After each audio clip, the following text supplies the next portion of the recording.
ಪುಣ್ಯಮೂರ್ತಿ ಪಾವನಮೂರ್ತಿ ಪರಮ ಸದ್ಗುರುನಾಥನಾಗಿರತಕ್ಕಂಥ ಪರಮದಯಾಳು ಶಿರವಾಳ ಪುಣ್ಯಕ್ಷೇತ್ರದ ಸದ್ಗುರು ಗುಳೇಶ್ವರಪ್ಪಾಜಿಯವರ ಪಾವನ ಚರಿತಾಮೃತವನ್ನು ಪ್ರಾರಂಭಗೊಂಡಿವತ್ತಿಗೆ 4ನೇ ದಿವಸದಲ್ಲಿ ಪಾದಾರ್ಪಣೆ ಮಾಡುತ್ತಾ ಇದೆ. ತತ್ಪೂರ್ವದಲ್ಲಿ ಸಂಜವಾಡದ ಪರಮ ಪೂಜ್ಯ ಶ್ರೀ ಅಮೋಘ ಸಿದ್ದೇಶ್ವರ ಮಹಾರಾಜರು ತಮ್ಮನ್ನೆಲ್ಲ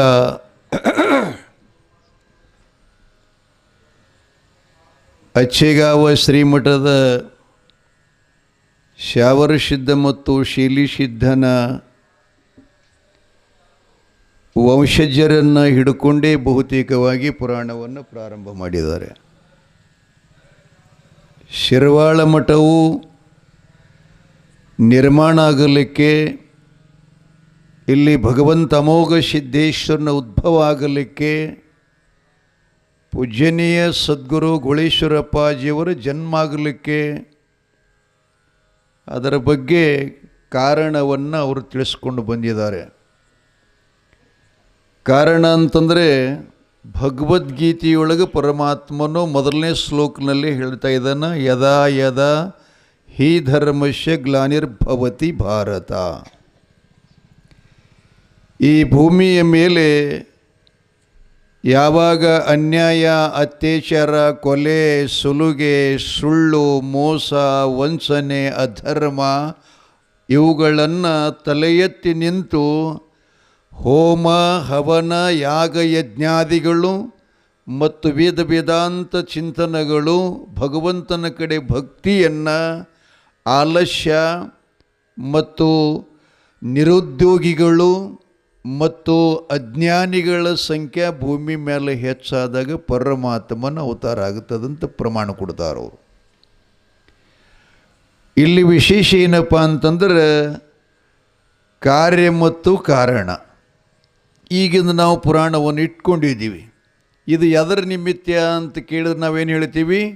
ಪರಮ ಪೂಜ್ಯ ಸದ್ಗುರು ಶಿರವಾಳದ ಗುಳೇಶ್ವರಪ್ಪಾಜಿಯವರ 29వ ಪುಣ್ಯಾರಾಧನಾ ಅಷ್ಟೇ ಇಲ್ಲರಿ ಸರ್, ಅಷ್ಟೇ ಇಲ್ಲರಿ 29వ ಅಂದರೆ 29ನೆಯ ಪುಣ್ಯಾರಾಧನಾ ಕಾರ್ಯಕ್ರಮದ ತದ್ನಿಮಿತ್ತವಾಗಿ ಸದ್ಗುರುಗಳ ಚರಿತಾಮೃತವನ್ನೇ ನಾವು ಹಮ್ಮಿಕೊಂಡಿದ್ದೇವೆ ಅಂಥೇಳಿ ತಿಳ್ಕೊಂಡು, ಹಂಗೆ ಶರಣರು, ಸಂತರು, ಶಿವಯೋಗಿಗಳು, ಸತ್ಪುರುಷರು, ಯೋಗಿಗಳು, ಮುನಿಗಳು, ಮಹಾತ್ಮರು, ತ್ಯಾಗಿಗಳು, ಆರೂಢ ಅವಧೂತರು ಈ ಭುವಿಗೆ ಬರಲಿಕ್ಕೇನು ಕಾರಣ ಅಂತ ಕೇಳಿದರೆ, ಯಾವ ಭೂಮಿಯಲ್ಲಿ, ಯಾವ ಜಾಗದೊಳಗೆ, ಯಾವ ಜಿಲ್ಲೆ ತಾಲೂಕಿನೊಳಗೆ ಈ ಧರ್ಮದ ಗ್ಲಾನಿಯಾಗುವಂಥ ಅಸಂಭವದಲ್ಲಿ ಸಂಭವ್ಯಾಮಿ ಯುಗೆ ಯುಗೆ ಅಂತ ಅವನ ಉದ್ಬೋಧನ ವಾಣಿ ಇದು. ಹಾಗಾಗಿ ಈ ಪವಿತ್ರವಾಗಿರತಕ್ಕಂಥ ಶ್ರೀಮಠದ ಪೂರ್ವಜರು ನಮ್ಮ ಅಚ್ಚೇಗಾಂವ್ ಗ್ರಾಮದಲ್ಲಿ ಸದ್ಗುರು ಶೀಲಿ ಸಿದ್ದೇಶ್ವರನ ಪವಿತ್ರವಾದಂಥ ವಂಶದಲ್ಲಿ ಜನಿಸಿದವರು. ಅಲ್ಲಿ ಭಾಗ ಆಗ್ಯಾವ ಕರಿವಡಿಯರ, ಶಿಲೇಣೆ ಮತ್ತು ಜಳಗೂಡರ, ಮೇಲುಡೇರಂಥೇಳಿ ಬಂಧುಗಳ ಇವಕ್ಕೆಲ್ಲ ಹೆಸರು ಬೀಳಕ್ಕೆ ಒಂದೊಂದು ಕಾರಣ ಅದ. ಜಾವಳಿಗಿಂದ ಬಂದವರಿಗೆ ಜಳಗೂಡ್ರಂತಾಯ್ತಂತ, ಕರಿವಡ್ರ ಸ್ಥಾಯಿಕದವ್ರು ಅಂದರೆ ಎಲ್ಲರನ್ನ ಶೀಲಿ ಸಿದ್ದೇಶ್ವರನಿಗೆ 8 ಮಂದಿ ಮಕ್ಕಳದೊಳಗೆ ಅವರು ಎಲ್ಲರ ಜೊತೆಯಲ್ಲಿ ಅವರೆಲ್ಲ ಹೋಗಿ ವಂಶನ ಬೆಳ್ಕೊಂಡು ಬಂದಿದ್ದಾರಲ್ಲ. ಇಲ್ಲಿ ಶೀಲಿ ಸಿದ್ಧ ಮತ್ತು ಶಾವರ ಸಿದ್ದೇಶ್ವರನ ಸೇವಾರ್ಚನೆ ಮಾಡಲಿಕ್ಕೆ ಬಹುತೇಕ ಕರಿವಡಿಯರೇ ಸ್ಥಳೀಯರು. ಹಾಗಾಗಿ ಅವರ ವಂಶದಲ್ಲಿಯೇ ಅನೇಕ ಸಿದ್ಧ ಪುರುಷರ ಜನ್ಮವಾಗ್ತಾ ಇದೆ. ಅದರೊಳಗೊಬ್ಬರು ವಿಶೇಷವಾಗಿ ಮಲ್ಲಪ್ಪ ಮಹಾರಾಜರು ಅಂತ ಬಂಗಾರಮ್ಮ ಮತ್ತು ಅನೆಪ್ಪ ಮುತ್ಯವರ ಸಂಭೂತನಾಗುತ್ತಾನೆ. ನೀನು ಹೇಳ್ಯಾರೇನ್ರಿ? ಇಲ್ಲ ಹೇಳ್ಯಾರ್ರಿ, ಮುಗದದ್ರಿ ಅದು. ಹಾಂ, ಸ್ವಲ್ಪ ಹಿನ್ನೆಲೆ ನೋಡಿಕೊಂಡ್ರೆ ನಾನು ಪೀಠಿಕ ನೋಡಿಲ್ಲದು. ಆ ಅನೆಪ್ಪ ಮುತ್ಯವರ ಮತ್ತು ಧರ್ಮಪತಿ ಪತ್ನಿ ಪತಿವ್ರತಾ ಶಿರೋಮಣಿಯಾಗಿರತಕ್ಕಂಥ ಬಂಗಾರಮ್ಮ ತಾಯಿಯ ಸಂಭೂತನೆ ಇಂದಿನ ಶಾವರ ಸಿದ್ದೇಶ್ವರ ಮತ್ತು ಶಿಲಿಸಿದ್ದರ ಕ್ವಾಟಿಗ್ವಾಡಿಯನ್ನು ನಿರ್ಮಾಣ ಮಾಡಿದಂಥ ಪುಣ್ಯಾತ್ಮರು. ಒಂದು ತಲೆ ಒಳಗಿರಬೇಕ್ರಿ ಯಾವಾಗಲೂ ಮನುಷ್ಯನಿಗೆ, ಗೃಹ ಕಾರ್ಯ, ಸಮಾಜ ಕಾರ್ಯ, ದೇಶದ ಕಾರ್ಯ, ಧರ್ಮ ಕಾರ್ಯ, ಇವುಗಳನ್ನು ಅಷ್ಟು ಸುಲಭವಾಗಿ ಸರಳವಾಗಿ ಎಂದೂ ಆಗಲಿಕ್ಕೆ ಸಾಧ್ಯ ಇಲ್ಲ. ನಾವು ತಾಯಿ ತಂದೆಗಳ ಹೊಟ್ಟೆಲಿ ಹುಟ್ಟಿದ ಬಳಿಕ ಸಾಮಾನ್ಯವಾಗಿರತಕ್ಕಂಥ ನಮ್ಮ ಪ್ರಪಂಚನ ನಾವು ಬದಲು ಮಾಡಿ ಒಂದಿಷ್ಟೇನೋ ಹೊಸದಾಗಿ ಮಾಡಬೇಕಾಗಿತ್ತು ಅಂದರೂ ಕೂಡ ಅದಕ್ಕೆ 3 ಕಾರಣ ಹೇಳ್ತಾರೆ ಅವರು. 3 ಕಾರಣ ಯಾವ್ಯಾವಪ್ಪ ಅಂತಂದ್ರೆ, ಪೂರ್ವ ಜನ್ಮದ ಸುಕೃತದ ಪುಣ್ಯ ಬೇಕು ಒಂದು. ಇನ್ನು ಎರಡನೇದಾಗಿ ಏನಪ್ಪ ಅಂತಂದ್ರೆ, ಆ ಕಾರ್ಯವನ್ನು ನಾವು ಮಾಡಬೇಕಾಗಿತ್ತು ಅಂತಂದ್ರೆ ಕಾಯ ವಾಚ ಮನಸ ನಮ್ಮ ಅತ್ಯಂತ ಚಲೋ ಆಗಿರಬೇಕಂತ ಹೇಳ್ತಿರ್ತಾರೆ. ನಂತರದಲ್ಲಿ ಏನಪ್ಪ ಅಂತಂದರೆ ಅವರು ಮಾಡುವಂಥ ಸಂಕಲ್ಪ ಮಾತ್ರದ ಸತ್ಯವಾಗಿರಬೇಕು ಅಂಥೇಳಿ ತಿಳ್ಕೊಂಡು ಹೇಳ್ತಾ ಇದ್ದಾರೆ.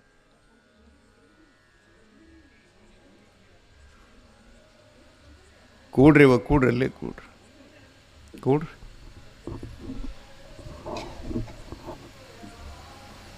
ಹಾಗಾಗಿ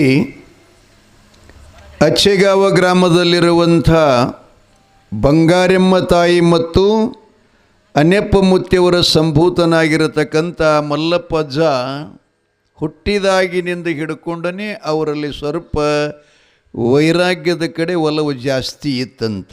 ಇದರ ಅರ್ಥ ಏನು ಅಂದರೆ, ಪ್ರಪಂಚದ ಭೋಗದ ಈ ಲಾಲಸ್ಯದ ಕಡೆ ಮನಸ್ಸು ಅವ್ರದ್ದು ಇರ್ತಾ ಇಲ್ಲಂತ.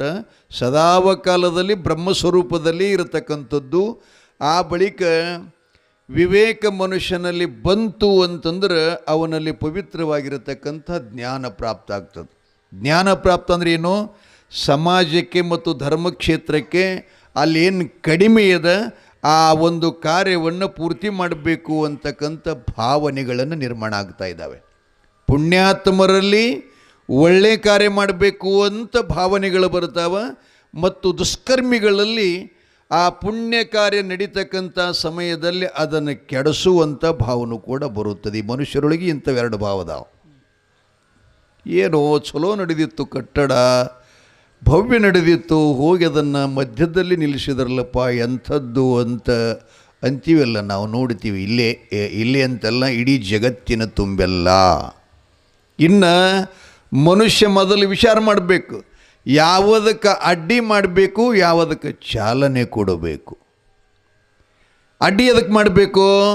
ಊರಾಗ ದಾರೂದ ಅಂಗಡಿ ಇಡ್ತಿದ್ರಂದ್ರೆ ಒಂದು ಸಂಘಟನೆ ಮಾಡಿ, ಇದು ಜೀವನಕ್ಕೆ ಬಹಳ ಕೆಟ್ಟದ್ದದ, ಇದು ಮನುಷ್ಯನ ಮಾನನೂ ಕಳೀತದೆ, ಮನಿನೂ ಹಾಳಾಗ್ತದೆ, ಸಂಸ್ಕೃತಿನೂ ಹೋಗ್ತದೆ, ಅಮೂಲ್ಯವಾಗಿರತಕ್ಕಂಥ ಪಂಚಭೂತದ ಈ ಶರೀರವನ್ನು ನಷ್ಟ ಮಾಡ್ತದಂತಂದ ಬಳಿಕ ಅಂಥದ್ಯಾಕೆ ಇದಕ್ಕೆ ಆಸ್ಪದ ಕೊಡಬೇಕು ಅಂತ ವಿರೋಧ ಮಾಡಬೇಕು.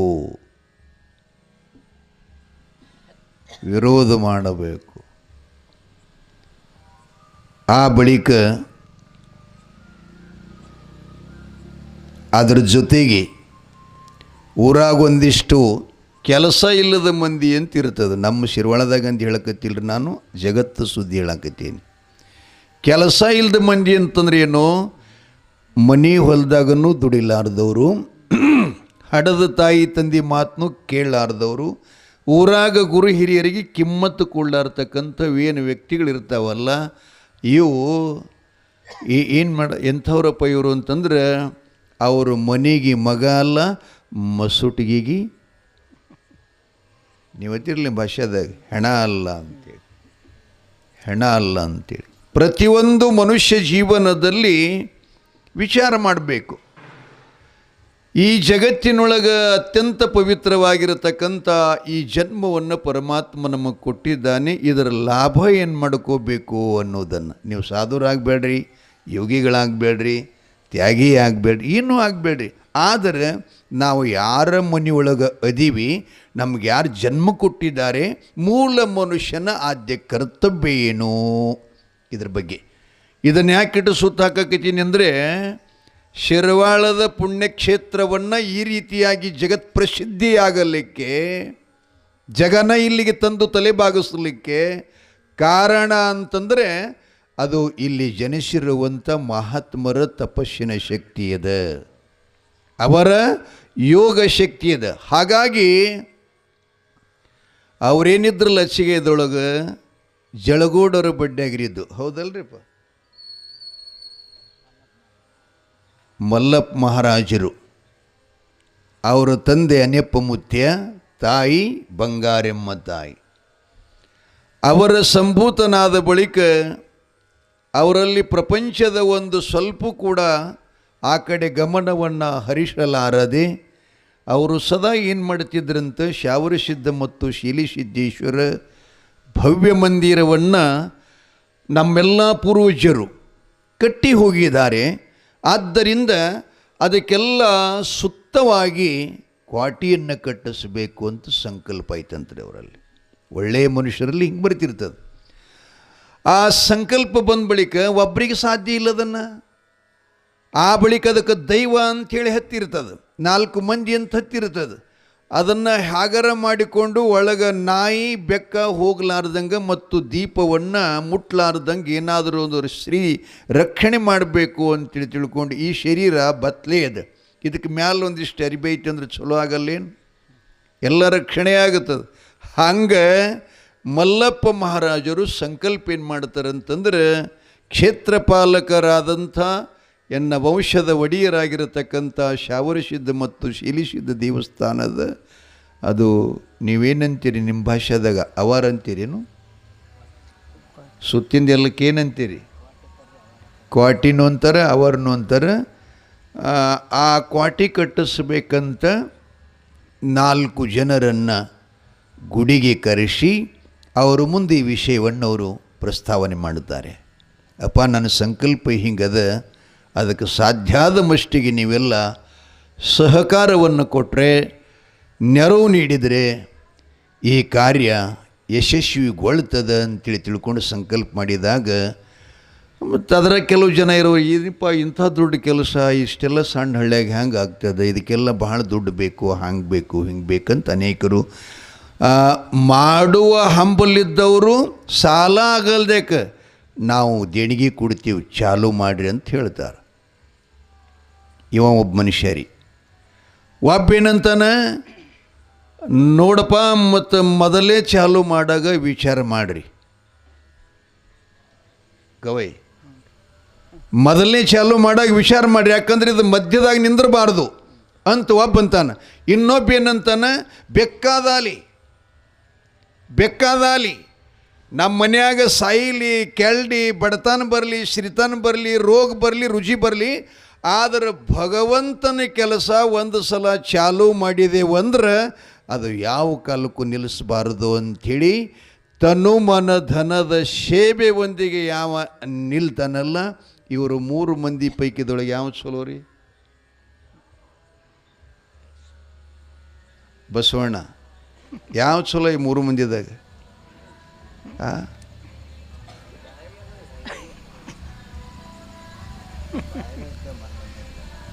ಇನ್ನ ಹೇಳಿದ್ನಿಲ್ಲ, ಇಲ್ಲ ಕೆಲಸ ಪ್ರಾರಂಭ ಐತಂದ್ರೆ ಪಟ್ಟಿ ಕೇಳಕ್ಕೆ ಬರ್ತಾರಂತ ಮೊದಲನೇದವ ತಿಪ್ಪಲು ಮಾಡ್ದ, ಲಕ್ಷದಾಗಿರಲಿ ಹಚ್ಚಿರ್ತಾನೆ. ಏನು ನೆಮ್ಮು ತೆಲಿಗಿಲಿ ಕೆಟ್ಟದೆ, ನಾವು ಮಹಾರಾಜ ಯಾವಾಗ ಬೇಕು ಯಾವಾಗದ ಜಾತ್ರೆ ತಗೋತಾನೆ, ಸುಮ್ಮ ಹುಚ್ಚು ಕುರಿಯಂಗೆ ಹೋಗ್ತೀರಿ ಮಠಕ್ಕೆ ಅಂತ ಹಿಂಗೂ ಹೇಳೋರದಾರ. ಪುರಾಣ ಮೊದಲು ಪಕ್ಕಾ ಕೇಳ್ರಿ, ಮನುಷ್ಯ ಯಾವಾಗ ಮನುಷ್ಯನಾಗಬೇಕು ಅನ್ನೋದು ಮೂಲ ಪಾಯ ಹೇಳಗತ್ತಿ ನಿಮಗೆಲ್ಲ. ನಾನು ಗೂಳಿ ಮುತ್ಯನ ಪುರಾಣ ನೀವು 1000 ಸಲ ಕೇಳಿದ್ರೆ ಬರೋದು ಅದಕ್ಕೆ ನಾ ಕೇಳ್ತೀನಿ. ಮೊದಲು ಗೂಳಿ ಮುತ್ಯನಲ್ಲಿ ಬರೋದು ಕಲಿಬೇಕು ಜೀವನದಲ್ಲಿ, ಎದಕ್ಕೆ ಬರಬೇಕು. ಹಿಂಗೆ ಹೇಳಿ 4 ಮಂದಿಗೆ ಒಂದು ಸ್ವಲ್ಪ ಒಂದು ತಂಡ ಐತಂದ್ರೆ ನಾವು ಈ ಜಾತ್ರೆ ಬಂದು ಹರ್ಕತ್ ಮಾಡ್ಲಿಕ್ಕೂ ಸಿದ್ಧ ಆಗ್ತಿರ್ತಂತ ತಲೆಗಿರ್ಬೇಕಿದು.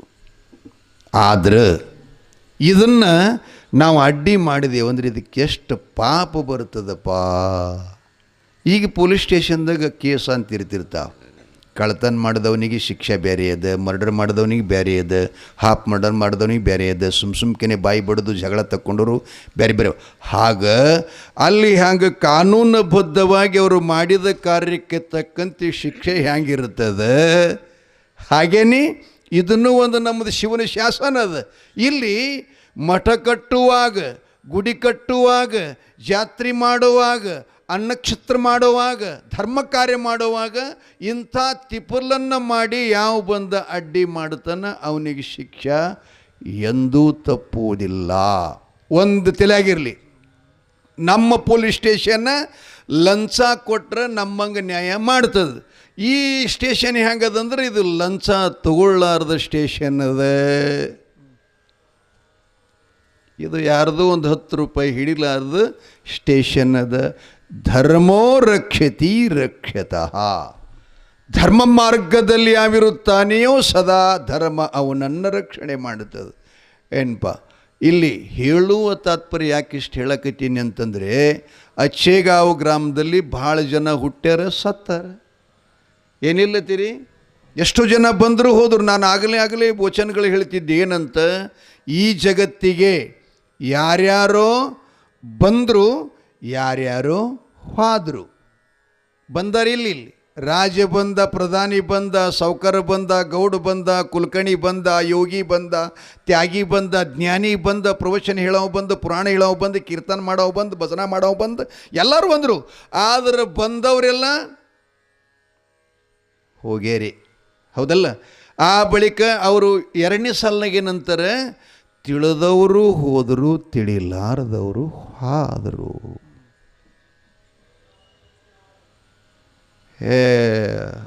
ಅವರು ಹೋದ್ರಲ್ಲ, ಮುಗುಳು ಕೊಡು ಮುತ್ಯನೂ ಹೋದಲ್ಲ, ಹೌದಲ್ಲ. ಹೋದ್ರಲ್ಲ ಅಂತ ಹಿಂಗಂತೀವಿ ನಾವು. ಮತ್ತೆ 3ನೇ ಸಾಲಿನಾಗ ಹಿಂಗಂತಾರವರು. 1ನೇ ಸಾಲದಾಗ ಯಾರ್ಯಾರು ಬಂದರು, ಯಾರ್ಯಾರು ಹೋದ್ರು 2 ಸಾಲ. 2ನೇದ್ದು ತಿಳಿದವರು ಹೋದರು, ತಿಳಿಲಾರ್ದವರು ಹೋದರು. ಇನ್ನು 3ನೇದೊಳಗೆ ಏನಂತಾರವರು, ತಿಳಿದವರ ಬದುಕು ಸಾರ್ಥಕವಾಯಿತು, ತಿಳಿಯಲಾರದವರ ಬದುಕು ನಿರರ್ಥಕವಾಯಿತು. ಕೊನೆ ಶಬ್ದ ಇದು. ಈ ಭೂಮಿಗೆ ಮನುಷ್ಯನಾಗಿ ಬಂದ ಬಳಿಕ ಯಾವ ತಿಳಿದಾನ ಅವ ಜಗತ್ತಿನೊಳಗೆ ಅಮರವಾಗಿ ಉಳಿದಾನ.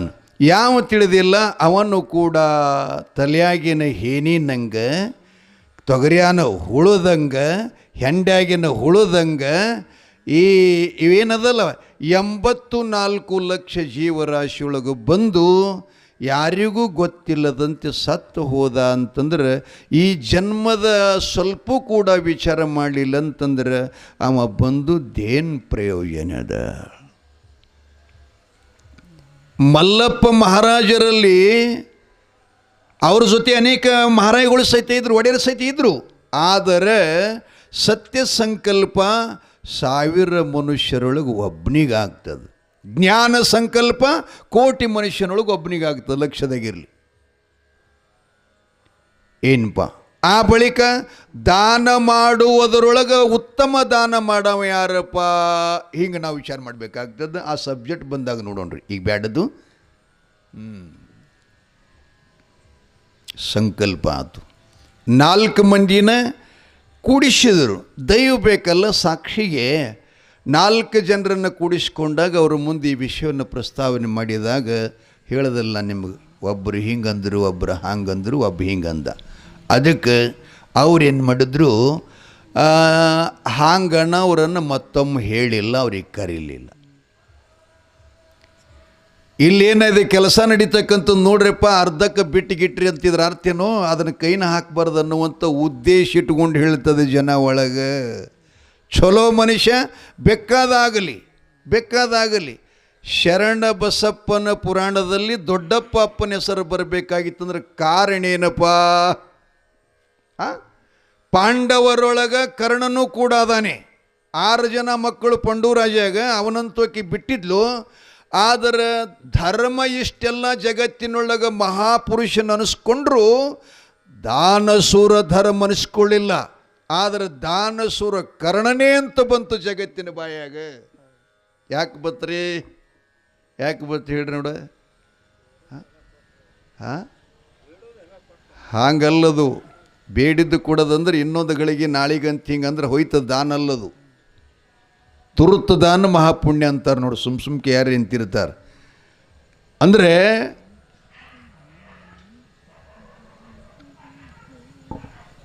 ದೊಡ್ಡ ಪಾಪ ಏನಿದ್ದಲ್ಲ ಅದು ಶರಣ ಬಸವೇಶ್ವರರ ಪರಮ ಭಕ್ತರು, ದೊಡ್ಡ ಶ್ರೀಮಂತರವರು, ಆಗರ್ಭ ಶ್ರೀಮಂತರು. ಸುಮಾರು 100 ಅಂಕಣ ಮನೆ, ಅದು ಕಡೆಪಟ್ಟಿ ಮನೆ ಇತ್ತಂತ್ರಿ ಅವರು. 100 ಅಂಕಣ.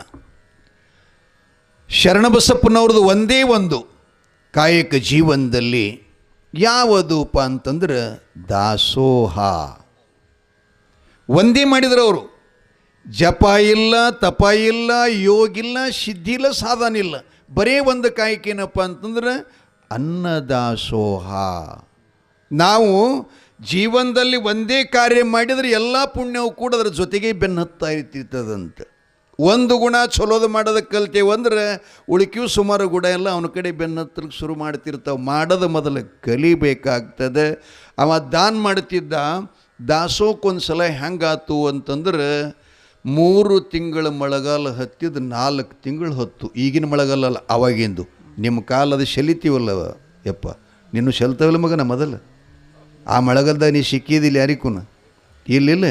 ಅವಾಗಿನ ಮಳೆಗಾಲ ಅಂದ್ರೆ ಮಾಡ್ದ ಗುಗ್ರಿ ಹಾಕೊಂಡು ತಿನ್ನುವಂಥ ಪರಿಸ್ಥಿತಿ, ಕೌದಿ ಕಟ್ಟಿ ಮನಗು ಪರಿಸ್ಥಿತಿಯಲ್ಲಿ ಅವಾಗಿಂಥ ಮಳೆಯನ್ನು ಹತ್ತದಾಗ ದಾಸೋಹ ನಿಲ್ಲುವ ಪ್ರಸಂಗ ಬಂತಂತ. ಜ್ವಾಳ ಅನ್ನಕ್ಕಾಗಿ ಅಲ್ಲ, ಕಟ್ಟಿಗೆಗಾಗಿ. ಕಟ್ಟಿಗೆ ಕೊರತೆ ಆಯಿತು. ನಿಲ್ಲು ಸಂಭವ ಬಂದಾಗ ಶರಣಬಸಪ್ಪನವರು ಎಲ್ಲರನ್ನೂ ಕೂಡ ಹೇಳಿದರು, ಏನಂತಪ್ಪ, ದಾಸೋಹ ನಿಲ್ಲುವಂಥ ಸಂಭವದ ಬೆಕ್ಕದಾಗಲಿ, ಆದರೆ ದಾಸೋಹ ಮಾತ್ರ ನಿಲ್ಲಬಾರದು. ಕಠಿಣ ಪರಿಸ್ಥಿತಿ. ಇದು ಅತಿವೃಷ್ಟಿಯಾಗಿದೆ. ಅನಾವೃಷ್ಟಿ ಬೇರೆ, ಅತಿವೃಷ್ಟಿ ಬೇರೆ. ಬಹಳ ಮಿತಿಮೀರಿ ಆಗಿದ್ದಕ್ಕೆ ಅನಾವೃಷ್ಟಿ ಅಂತ ಕರಿತಿರ್ತಾರೆ. ಲೆಕ್ಕದ ಮ್ಯಾಗಿತ್ತು ಅಂದ್ರೆ ಅದಕ್ಕೆ ಏನಂತಾರೆ, ಸಕಾಲಕ್ಕೆ.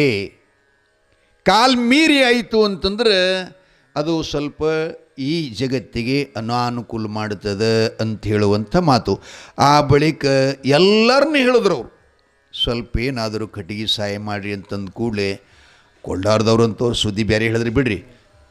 ಆ ಬಳಿಕ ಇನ್ನೊಬ್ರು ಏನಂತಾರೆ, ಯಪ್ಪ ನಮಗೆ ಊಟ ಮಾಡ್ಲಿಕ್ಕೆ ಕಟ್ಟಿಗಿಲ್ಲ, ಹೆಂಗೆ ಕೊಡಬೇಕು, ಎಲ್ಲಿದು ಕೊಡಬೇಕು, ಕಟ್ಟಿಗೆನೇ ಇಲ್ಲ ಅಂತಂದು ಕೂಡಲೇ ಅವ್ರು ದೊಡ್ಡಪ್ಪ ಅವ್ರು ಏನು ಮಾಡಿದ್ರಂತ, ಯಪ್ಪ ಯಾಕೆ ಅದ್ರ ಬಗ್ಗೆ ಚಿಂತೆ ಮಾಡ್ತೀರಿ, ನನ್ನ ಮನೆ 100 ಅಂಕಣದ ಮನೆ ಎದ್ದಿದ್ದು, ಇದರಾಗ ಒಂದು 50 ಅಂಕಣದ ಹೋಗಲಿ ಅಂದ.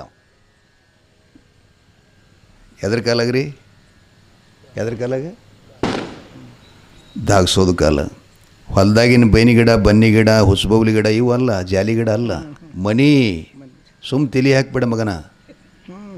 ಹಾಂ, ಅಷ್ಟು ಸರಳ ಮಾತಲ್ಲ ಜಗತ್ತಿನೊಳಗೆ. ನಿಜವಾದಂಥ ದಾನಿಗಳು ನಾವು ಆಗಬೇಕಾಗಿತ್ತು ಅಂದರೆ ಗುರುಗಳು ಏನು ಕೇಳ್ತಾರೆ ಅದು ತಕ್ಷಣದಲ್ಲಿ ಕೊಡಬೇಕು. ಕೊಡು ನಮಗಾಗಲ್ಲ, ನಾವು ಭಕ್ತರಾಗಲ್ಲ. ದೊಡ್ಡಪ್ಪ ಹೇಳ್ತಾನೆಪ್ಪ, ಏನೇ ಪ್ರಸಂಗ ಆಗಲಿ ಮನೆ ಮತ್ತೊಂದು ಸಲ ಕಟ್ಲಿಕ್ಕೆ ಬರ್ತದೆ. ಮಳೆಗಾಲ ತೀರ್ತು ಅಂದ್ರೆ ಹೋಗೋದು ಕಟ್ಟಿಗೆ ತಂದು ಹಾಕಿ ರಿಪೇರಿ ಮಾಡ್ಲಿಕ್ಕೆ ಬರ್ತದೆ.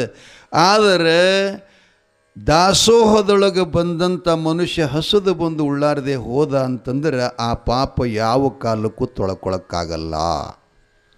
ಆದ್ದರಿಂದ ಯಪ್ಪ ನನ್ನ ಮನೆ 50 ಅಂಕಣ ಹೋಗಲಿ, ಅದನ್ನು ಕೆಡವಿ ಕಟ್ಟಿಗೆ ಕುಡಿತೀನಿ ಅಂತೇಳಿ ತಿಳ್ಕೊಂಡು ಅಷ್ಟೇ ಅಂದು ಬಿಡಲಿಲ್ಲ. 20 ಅಂಕಣ ಮನೆಯನ್ನೆಲ್ಲ ಕಡೆಪಟ್ಟ ಮನೆ ರೀ, ಮುಖ ಕಾಣಿಸುವಂಥ ಜನತೆಯಾಗ ಅಷ್ಟು ಸುಂದರ ಮನೆ, ಅದನ್ನೆಲ್ಲ ಕೆಡವಿ ದಾಸೋಹ ಕಟ್ಟಿಗೆ ಕೊಟ್ಟಂತ.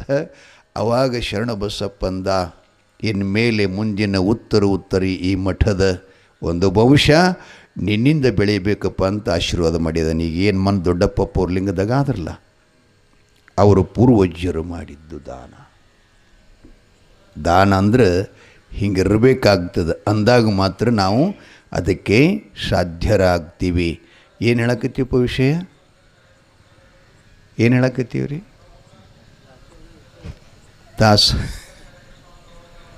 ತಿಳಿದವರ ಬದುಕು ಸಾರ್ಥಕ ಆಯಿತು, ತಿಳಿಲಾರ್ದವರ ಬದುಕು ನಿರರ್ಥಕ ಆಯಿತು. ಅಚ್ಚೇಗಾವ ಪುಣ್ಯಕ್ಷೇತ್ರದಲ್ಲಿ ಮಲ್ಲಪ್ಪ ಮಹಾರಾಜರು ವೈರಾಗ್ಯ ಮೂರ್ತಿಗಳು, ಪರಮಜ್ಞಾನಿಗಳು ಮತ್ತು ಸರ್ವಸಂಗ ಪರಿತ್ಯಾಗಿಯಾಗಿದ್ದು ಅದನ್ನು ಕಟ್ಟಬೇಕು ಅಂತ ಸಂಕಲ್ಪ ಆದಾಗ ಅವರಿಗೆ ಕೆಲವೊಂದು ಜನ ಸಹಕಾರ ಕೊಟ್ಟು ಆ ಕಾರ್ಯವನ್ನು ಪ್ರಾರಂಭ ಮಾಡ್ತಾರೆ. ಚಲೋ ನಕ್ಷತ್ರ ನೋಡಿ ಪ್ರಾರಂಭ ಮಾಡಿದ್ರು. ಆ ಬಳಿಕ ಕಟ್ಟಡವು ಕೂಡ ಬಹಳ ಶೀಘ್ರವಾಗಿ ಅವರ ತಪಸ್ಸಿನ ಬಲ ಹೆಂಗಿರ್ತದೆ ಹಂಗೆ ಕಾರ್ಯ ಮುಂದೋಡ್ತಾ ಇರ್ತಿರ್ತದೆ. ಹಾಗಾಗಿ ಎಲ್ಲ ಇಡೀ ಮಠದ 4 ಮೂಲೆಗಳನ್ನು ದಕ್ಷಿಣ ಕಡೆಯಿಂದ, ಉತ್ತರ ಕಡೆಯಿಂದ ಮತ್ತು ಪೂರ್ವ ಪಶ್ಚಿಮ ಕಡೆಯಿಂದ 4 ಗೋಡೆ ಹಿಂಗೆ ಕಲ್ಕೋತ ಬಂತು. ತಲಬಾಕಲು ಮಾಡೋಕ್ಕೇನು ಬಂತಲ್ಲ, ಅಲ್ಲಿಗೆ ಬಂದ ಕೂಡಲೇ ಈ ಕಟ್ಟಡವನ್ನು ನಿರ್ಮಾಣ ಮಾಡಿದಂಥ ಮಲ್ಲಪ್ಪ ಮಹಾರಾಜರ ಅಂತ್ಯ ಸಮೀಪ ಬಂತಂತ. ಹುಟ್ಟಿದ್ದು ಹುಳವಮ್ಮ ಸಾಯ್ತದ, ಕಟ್ಟಿದ ಮನೆಯೊಮ್ಮ ಬೀಳ್ತದ. ಹಾಗೆ ಅವರು ಮುಂದೆ ದೇಹವನ್ನು ಬಿಟ್ಟು ಹೋಗುವಂಥ ಮುಂದಿನ ಭವಿಷ್ಯ ಮಲ್ಲಪ್ಪ ಮಹಾರಾಜರಿಗೆ ಗುರುತಾದಾಗ ಮತ್ತೆ ದೈವವನ್ನು ಕೂಡಿಸಿ ಅವ್ರು ಹೇಳಿದ್ರಂತ.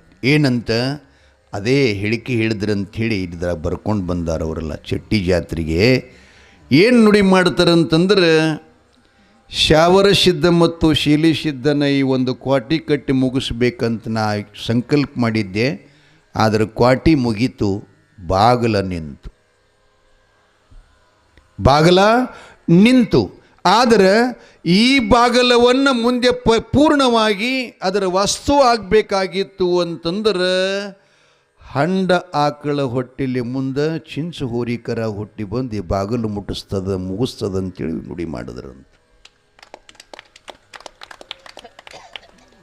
ನುಡಿ ಮಾಡಿದ್ರಂತ. ಜನರಿಗೆ ಅದು ಕಲ್ಪನಾ ಬರಲಿಲ್ಲ, ಇದೇನಪ್ಪ ಎಂಥ ಮಾತಿದು ಅಂಥೇಳಿ ಆತು. ಮುಂದೆ ಕೆಲವು ದಿವಸಗಳವರು ಲಿಂಗೈಕ್ಯರಾಗುತ್ತಾರೆ. ಮುಂದೆ ಹಂಡಾಕಳ ಅಂತಂದ್ರೆ ಈ ನಮ್ಮ ಮಹಾರಾಯಿಗಳಿಗೆ ಬಿಟ್ಟು ನೆಡತನ ಮನೆತನಗಳಂತ ಇರ್ತಾವಲ್ಲ, ಆ ನೆಡತನಗಳ ಪೈಕಿ ಗುರುದಳ್ಳೆ ಮನೆತನದೊಳಗೆ ಒಬ್ಬರು, ಈಗ ನೀವೆಲ್ಲ ಅವ್ರ ಹೆಸರನ್ನು ಸಾಕಷ್ಟು ಕೇಳಿದಿರಿ, ಆದರೂ ಇವತ್ತು ಪುರಾಣದ ಮಾಧ್ಯಮ ತಗೊಂಡು ಬಂದಾರ. ಅವರು ಗುಳಿ ಮುತ್ಯರ ಇಲ್ಲಿ ಈ ಉಗಮ ಆಗಬೇಕಾಗಿದ್ದು ಕಾರಣ ಅಂದರೆ ಹಿಂದಿನ ಮಹಾಪುರುಷರ ತಪಸ್ಸಿನ ಶಕ್ತಿಯ ತದ್ನಿಮಿತ್ತವೇ ಅದನ್ನು ಪುರಾಣದಲ್ಲಿ ಸ್ವಲ್ಪ ಬರ್ಕೊಂಡು ಬಂದಿದ್ದಾರೆ. ಗುರುದಳೆ ಮುತ್ಯನ ಜನನ ಆಯಿತು. ಆದ ಬಳಿಕ ಅವರು ಕೂಡ ಸತಿಪತಿಗಳಾಗಿದ್ದರೂ ಸದಾ ಯಾವಾಗಲೂ ಕೂಡ ಶಾವರ ಸಿದ್ಧ ಮತ್ತು ಶೀಲಿ ಸಿದ್ಧನ ಧ್ಯಾನ ಮಾಡ್ತಾ, ಆ ಬಳಿಕ ಅವರು ಗುಡಿಗೆ ಬಂದಾಗ ಒಮ್ಮೆ ಅವರಿಗೆಲ್ಲ ಎದೆಯಾಗ ಒಂದು ಬಾಣ ಚುಚ್ಚದಂಗೆ ಆಗ್ತಿತ್ತಂತೆ. ಏನಪ್ಪ ಮಲ್ಲಪ್ಪ ಮುತ್ತಿಯವರು ಇದು ಕೆಲಸ ಮಾಡಿ ಹೋದ್ರೆ ಮಹಾರಾಜರು, ಇದು ಬಾಗಿಲು ಹಂಗೇನಿತ್ತಲ್ಲ ಅಂಥೇಳಿ ಶಾವರ ಸಿದ್ಧ ಮತ್ತು ಶೀಲಿ ಸಿದ್ಧರನ್ನು ಸದಾ ಜಪ ಮಾಡುತ್ತಾ ಧ್ಯಾನ ಮಾಡುತ್ತಾ, ಅವರ ಧ್ಯಾನದಲ್ಲೇ ಇರುವಾಗ ಯಪ್ಪ ಏನಾರ ಮಾಡಿಕೊಂಡು ಇದೇನು ಅರ್ಧ ಕೆಲಸ ಉಳಿದೈತಿಯಲ್ಲ ಇದು ನೀವು ಪೂರ್ತಿ ಮಾಡಬೇಕು ಅಂತ ಶಾವರ ಸಿದ್ಧ ಮತ್ತು ಶೀಲಿ ಸಿದ್ಧನ ಪ್ರಾರ್ಥನಾ ಮಾಡಿದಾಗ ಶೀಲಿ ಸಿದ್ಧ ಮಹಾತಂದೆ ಗುರುದಳೆ ಮುತ್ಯನ ಸ್ವಪ್ನದೊಳಗೆ ಬಂದು, ಗೌಡ ನಿನ್ನಿಂದ ಈ ಕಾರ್ಯ ನೆರವೇರುತ್ತದೆ, ಆದರೆ ಆ ಕಲ್ಲು ಇಲ್ಲಿ ಸಿಗುವುದಿಲ್ಲ. ಮೊಹೋಳ ತಾಲೂಕಿನೊಳಗೆ ಒಬ್ಬ ವಕೀಲದಾನ, ವಕೀಲನ ಹೊಲದೊಳಗೆ 3 ಹುಣಸೆ ಗಿಡ ಅದಾವ. ಆ 3 ಹುಣಸೆ ಗಿಡಕ್ಕೆ ನೀನು ಹೋಗಬೇಕು. ಹೋಗಿ ನಡುವಿನ ಗಿಡದ ಬಳಿ ನಿಂತ ಬಳಕ ಅದರ ನೆರಳು ಎಲ್ಲಿ ಹೋಗಿ ಬೀಳ್ತದೆ ಅಲ್ಲಿ ತೆಳಗೆ ಈ ಹುಲುಬಾಗಿಲಕ್ಕೆ ಎಷ್ಟು ಬೇಕು ಕಲ್ಲ ಅಲ್ಲಿ ಸಿಗ್ತಾವ. ಅದನ್ನು ಎಲ್ಲ ಭಕ್ತರನ್ನ ಕರ್ಕೊಂಡು ವಾಡ್ರನ್ನ ಕರ್ಕೊಂಡು ಇದವೆಲ್ಲ ಅಡ್ಡಿ ತಕ್ಕೊಂಡು ಗುಡಿ ಚಾಲು ಅದು ಮಹಾದ್ವಾರ ಚಾಲು ಮಾಡುವಂತ ಸ್ವಪ್ನದಾಗ ಹೇಳಿದ್ರಂತ. ಗುರುದಳೆ ಮುತ್ತಿಯವರು ಎಲ್ಲ ಇಡೀ ಸಮಾಜಕ್ಕೆಲ್ಲ ಕೂಡಿಸಿ, ಯಪ್ಪ ನಿನ್ನೆ ಶೀಲಿ ಸಿದ್ಧಿ ಹಿಂಗೆ ಕನಸಿನೊಳಗೆ ಬಂದಿದ್ದಾನ, ಅದಕ್ಕೆ ನಾವೆಲ್ಲ ಮೊಹಳಕ್ಕೆ ಹೋಗಿ ಆ ಕಲ್ಲು ಸಂಶೋಧನೆ ಮಾಡಿ ಈ ಬಾಗಿಲ ಶೀಘ್ರವಾಗಿ ಮುಗಿಸ್ಬೇಕು ಅಂತ ಹೇಳಿದಾಗ ಎಲ್ಲರೂ ಒಪ್ಪಿಗೆ ಕೊಡ್ತಾರೆ. ಹೌದು ಸತ್ಯ ಮಾತ, ಹಾಗಾಗಿ ತಂದು ನಡ್ರಿಯಪ್ಪ ಅಂಥೇಳಿ ಇಬ್ಬರಿಗೆ ಕರೆದ್ರೆ 4 ಜನ ಬರೋದು, 4 ಜನರಿಗೆ ಕರೆದ್ರೆ 10 ಜನ ಬರೋದು, ಹಿಂಗೆ ಎಲ್ಲರಲ್ಲಿ ಆ ಶಕ್ತಿನೇ ಬಂದುಬಿಡ್ತು. ಅವರೆಲ್ಲರೂ ಕೂಡಿಕೊಂಡು ವಾಡ್ರನ್ನ ತಗೊಂಡು ಹೋಗಿ ವಕೀಲಿಗೆ ಹೇಳಾರ್ದನ ಗುರುದಳೆ ಮುತ್ತೆ ಹೋಗಿ ನಿಂತ್ಕೋತಾನ. ಶಾವರಸಿದ್ಧ ಶಿಲಿಸಿದ್ದನ ಧ್ಯಾನ ಮಾಡಿ ಆ ನಡುವಿನ ಗಿಡದ ನೆಲದ ಕಡೆ ಹೋಗಿ ಅಲ್ಲಿ ನೋಡ್ತಾ ಇದ್ದಾನೆ. ಬರೋಬ್ಬರಿ ಶೀಲಿಸಿದ್ದ ಹೇಳಿದ ಆ ಜಾಗನಾಗ ಇವನಿಗೆ ಭಂಡಾರ ಕಾಣಿಸ್ತಂತೆ. ಅವಾಗ ಎಲ್ಲರಿಗೆ ಹೇಳ್ತಾನೆ, ಇಲ್ಲೆಲ್ಲ ಹಡ್ರಪ್ಪ ಅಂಥೇಳಿ. ಅವರೆಲ್ಲ ಸನ್ಕೇಟಿಕ ಅವಾಗ ಗುದ್ದಿ ತಗೊಂಡು ಕರಿ ಮಣ್ಣೆಲ್ಲ ಹಡ್ಡಾಕ ಶುರು ಮಾಡಿದ್ರು. ಅದನ್ನು ಸುದ್ದಿ ಹೋಗಿ ವಕೀಲಿಗೆ ಮುಡಿತು. ಮುಟ್ಟಿದ ಮೇಲೆ ಮತ್ತು ವಕೀಲ ಅಂತಂದು ಕೂಡಲೇ ಅವ ಎಲ್ಲ ತಯಾರಿ ಇರ್ತಿರ್ತಾನೆ, ಕಾನೂನುಬದ್ಧವಾಗಿರ್ತಿರ್ತಾನೆ. ಆ ಬಳಿಕ ನನ್ನ ಹೊಲದಲ್ಲಿ ನನಗೆ ಕೇಳಾರ್ದನ ಬಂದು ಕಲ್ಲು ಯಾವ ತೆಗೆದಾನ ಅಂಥೇಳಿ ಆ ಹೊಲಕ್ಕೆ ಬಂದು ಸಿಕ್ಕಾಪಟ್ಟಿ ಗುರುದಳೆ ಮುತ್ಯಾಗ ಕಲ್ಲು ತೆಗೆಯವರಿಗೆ ಎಲ್ಲರಿಗೆ ಬೈದ. ಅವ್ರಿಗೇನು ಗುರುತಿದು ಬೂದಿ ಮೆಚ್ಚಿದ ಕೆಂಡ ಇದೆ ಅಂತಕ್ಕಂಥದ್ದು ಗೊತ್ತಾಗಲಿಲ್ಲ. ಅವರಿಗೆ ಬೈಯಾಕೆ ಶುರು ಮಾಡ್ತಾ ಇದ್ದಾನೆ. ಅವಾಗ ಇವರಿಗೆ ಹರ್ಕತ್ ಮಾಡಿ ಕೆಲಸ ಬಿಡಿಸಿ ಕಳಿಸಿಬಿಟ್ಟ. ಅವ ಮನೆಗೆ ಹೋಗಿಬಿಟ್ಟ. ಈ ಕಡೆ ಗುರುದೇಳ ಮುತ್ತೆಯವರಿಗೆ ಮನುಷ್ಯನೊಳಗೆ ಭಾಳ ಸಂಕಟ ಆಯಿತು. ಏನಪ್ಪ ಸ್ವಪ್ನದಲ್ಲಿ ಬಂದು ನಿನ್ನೆ ಹೀಗೆ ಹೇಳಿದಿ, ನಿನ್ನ ಮಾತು ಕೇಳಿ ನಾನು ಇಲ್ಲಿ ಬಂದೆ. ಇಲ್ಲಿ ಬಂದರೆ ಮತ್ತು ಆ ವಕೀಲನ ಬಂದು ಹರಕತ್ ಮಾಡಿದಿ ಅಂತಂದ ಬಳಿಕ ನಾನಿಲ್ಲಿಗೆ ಬಂದೀನಿ ಅಂದ್ರೆ ನನ್ನ ಪ್ರಾಣನ ಹೋಗ್ಲಿ ಖರೆ ಹೊಳ್ಳೆ ಹೆಚ್ಚೆಗೈ ಹೋಗೋದಿಲ್ಲ ಅಂತ ಪ್ರತಿಜ್ಞೆ ಮಾಡ್ತಾನೆ. ಎದಕ್ಕಾಗಿರಿ? ನಾವಾದ್ರೆ ಹಿಂಗೆ ಕೂತ್ಗಿತ್ತೇವನು ಬಿಡೋ ಮಾರ, ಯಾರಿಗೆ ಬೇಕಾದ್ರೆ ಇಷ್ಟೆಲ್ಲ ಹೊಲಸು ಬಯಸ್ಕೊಂಡು ಅವನು ಯಾವ ಕಟ್ಟಲಕ್ಕೆ ಬಿಡಲಕ್ಕೆ ನಡೆಯಕ್ಕೆ ಅಂತೇಳಿ ನಾವು ಎಲ್ಲ ಹೆಗಲ ಮೇಗಿಟ್ಕೊಂಡು ಹೊಂಡವರು. ಆದರೆ ನಾವು ಬಂದವರಲ್ಲ. ಇಷ್ಟು ಮಾಡೇನು ಹೋದ ಇವ ಅಲ್ಲೇ ಬಿಸಿಲಾಗ ಚಪ್ಪಗಾಲು ಹಾಕಿ ಶಾವರಿಸಿದ್ದ ಶೀಲಿಸಿದ್ದನ್ನು ಧ್ಯಾನ ಮಾಡ್ಕೊಂಡು ನೀರಿಲ್ಲ ಅನ್ನಿಲ್ಲ ಕೂತೇ ಬಿಟ್ಟ. ಮತ್ತು ಇವರೆಲ್ಲ ಹೆಂಗೆ ಹೋಗ್ತಾರೆ? ಒಡ್ರು ಅಲ್ಲೇ, ಮಣ್ಣ ಹಡ್ಡವರು ಅಲ್ಲೇ, ಎಲ್ಲರೂ ಕೂಡಿಕೊಂಡು ಗುರುದಳ್ಳೆ ಮುತ್ತನ ಸುತ್ತಮುತ್ತೆಲ್ಲ ಕೂತು ಅವರು ಕೂಡ ಕಣ್ಣು ಮುಚ್ಚಿ ಧ್ಯಾನ ಮಾಡ್ಲಿಕ್ಕತ್ತರು. ವಕೀಲ ಮನೆಗೆ ಬಂದು ಕೂಡಲೇ ಅವನಿಗೆ ಉಲ್ಟಿ ಜುಲಾಬ್ ಚಾಲು ಆಯ್ತಂತ, ವಾಂತಿ ಸಂಡಾಸ್. ಅವನಿಗೆ ಅಷ್ಟೇ ಅಲ್ಲ, ಮನೆಗೆ ಚಾಲು ಆಯ್ತು. ಆ ಬಳಿಕ ಎಲ್ಲರನ್ನ ಕರ್ಕೊಂಡು ಹಾಸ್ಪಿಟ್ಲ್ಗೆ ಹೋದರು.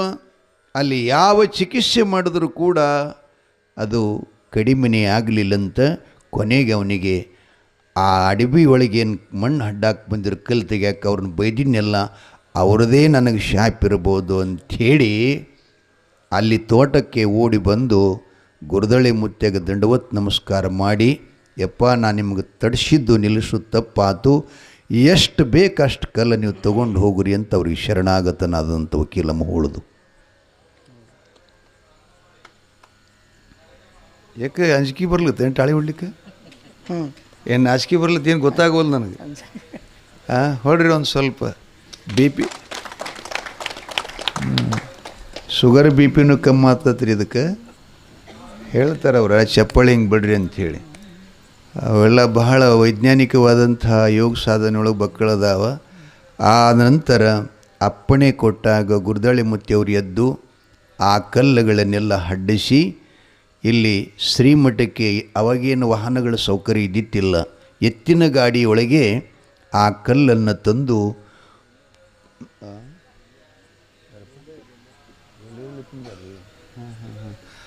ಅಷ್ಟು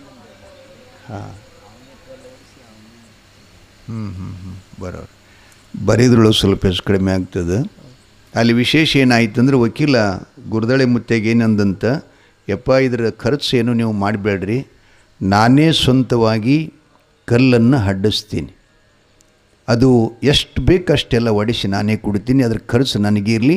ಆ ಬಳಿಕ ಶಾವರಸಿದ್ದ ಶೀಲಿಸಿದ್ದನ ಮಟ್ಟಕ್ಕೆ ನಾನು ಟ್ರೈನ್ ಮುಖಾಂತರವಾಗಿ ರೈಲ್ವೆ ಮುಖಾಂತರವಾಗಿ ಈ ಸ್ಟೇಷನ್ಗೆ ತಂದು ಕಳಿಸೋದು ನಂದು ಕರ್ತವ್ಯ, ಅಲ್ಲಿಂದ ನೀವು ತೊಗೊಂಡು ಹೋಗ್ರಿ ಅಂಥೇಳಿ ಅವ ಬೇಡಿಕೊಂಡಾಗ ಗುರುದಳೆ ಮುತ್ತೆಯವರು ಆ ಕಲ್ಲುಗಳನ್ನು ವಕೀಲನ ಕಡೆಯಿಂದ ತಗೊಂಡು ಬಂದು ಆ ಮಹಾದ್ವಾರವನ್ನು ಕಟ್ಟಿಸಿ ಅದರ ಶಾಂತಿಯನ್ನು ಮಾಡಿ, ಅವರು ಅಂದ್ರೆ ಹಿಂದೆ ಮಲ್ಲಪ್ಪ ಮಹಾರಾಜರು ಮಾಡಿದಂಥ ಸಂಕಲ್ಪವನ್ನು ಹಂಡ ಆಕಳ ಹೊಟ್ಟೆಲಿ ಚಿಂಚು ಹುರಿ ಹುಟ್ಟಿ ಬಂದು ಈ ಕಾರ್ಯ ಪೂರ್ಣ ಆಗ್ತದಂತೇಳಿ ತಿಳ್ಕೊಂಡು ಸಿದ್ಧಟಿಗೆ ಮಾಡಿದಂಥ ಆ ಒಂದು ವಾಕ್ಯವನ್ನು ಗುರುದಳಿ ಮುತ್ಯನ ಕಡೆಯಿಂದ ಆಯಿತು ಅಂತೇಳಿ ತಿಳ್ಕೊಂಡು ಇವತ್ತಿನ ಸ್ವಲ್ಪ ನಾವು ಓದಿನ ಟೈಮ್ ನನಗೆ ಸಿಗಲಿಲ್ಲ.